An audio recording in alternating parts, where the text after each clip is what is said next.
انتہائی خوبصورت پوسٹ میری نظروں سے گزری کہ جس نے میرے دل کو باغ باغ کر دیا، بلکہ اس میں ساتھ حسد کا ترکا بھی لگا دیا، کیونکہ یہ کام ہی ایسا ہے کہ دل میں حسرت اور حسد آتا ہے کہ ہمیں بھی ایسا ہی بننا چاہیے، اور اس حسد کی تو رسول اللہ صلی اللہ علیہ وسلم نے بھی اجازت دی ہے، کیونکہ یہ وہ کمپٹیشن ہے، یہ وہ حسد ہے کہ اس سے فائدہ ہی فائدہ ہے۔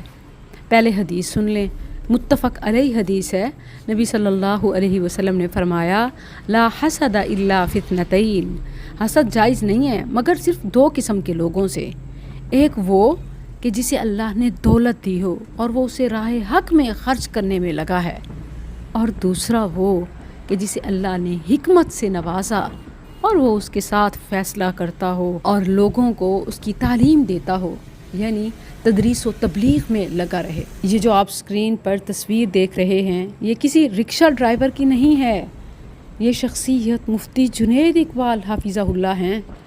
آپ پاکستان کے نمایاں اداروں سے علم حاصل کرنے کے بعد عالم اسلام کی سب سے معروف یونیورسٹی جامعہ اسلامیہ مدینہ منورہ سے فارغ التحصیل ہیں۔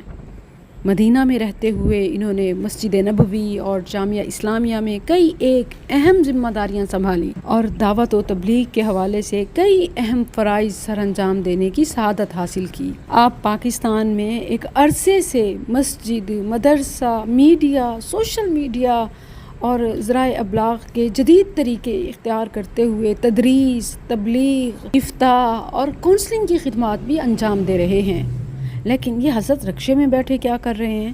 اس کی کہانی بہت دلچسپ ہے۔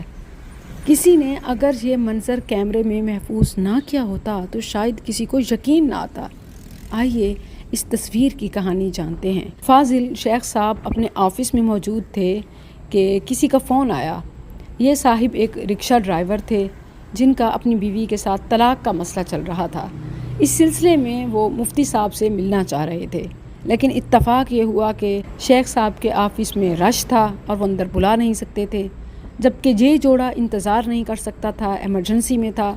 بڑا آسان کام تھا، کہہ دیا جاتا کہ کل آئیں، فلاں وقت آئیں، انتظار کریں، یا پھر یہیں آفس میں آئیں، سب کے سامنے بات کر لیں۔ لیکن ایسے معاملات عموماً سب کے سامنے ڈسکس کرنا بھی وہی لوگ سمجھ سکتے ہیں کہ جن کے اوپر گزری ہوتی ہے، انہیں تکلیف نہ دی، خود تکلیف اٹھا لی۔ یہ وہی کر سکتا ہے کہ جس کے دل میں امت کا درد ہو، سائلین کی مشکلات کا احساس ہو۔ مفتی صاحب تمام پروٹوکول، ادب و آداب، اپنے آرام، اس سب کو بالائے طاق رکھتے ہوئے سڑک پر آئے اور تسلی سے اس جوڑے کی بات سنی اور ان کی آپس میں صلح کروائی۔ رپورٹ میں یہ بھی مینشن تھا کہ یہ وقت دوپہر 12 بجے شدید جھلسا دینے والی گرمی کا تھا، جس میں ایک عالم دین اپنے ٹھنڈے آفس سے نکل کر سڑک پر کھڑے رکشے کو اپنا آفس بنا کر میاں بیوی میں صلح کروا رہا ہے۔ نہ فیس کا مطالبہ، نہ ہی کوئی امید اور نہ کوئی اور پروٹوکول۔ اگر یہ کسی آفیسر کا پلان شدہ وزٹ ہوتا تو اب تک سوشل میڈیا پر وائرل ہو چکا ہوتا۔ کتنے ہی ایسے علماء کرام ہیں جو ہر وقت معاشرے کی خدمت اور ان کے مسائل سننے کے لیے تیار بیٹھے ہوتے ہیں، جنہیں اپنے آرام کی، موسم کی، سردی گرمی کی کوئی پرواہ نہیں ہوتی ہے، تاکہ اپنے مال کا بھی احساس نہیں کہ یہی وقت اپنی کسی اور کاروباری مصروفیت میں لگا دیں، یا جان کی بھی کہ کس طرح ان کی جان کو کتنے خطرات ہوتے ہیں۔ نہ رات اور دن میں کوئی فرق ہے، نہ آرام اور کام کے لیے کوئی نظام الاوقات، نہ کوئی پروٹوکول ہے، نہ کوئی رسمی فیس اور نذرانے۔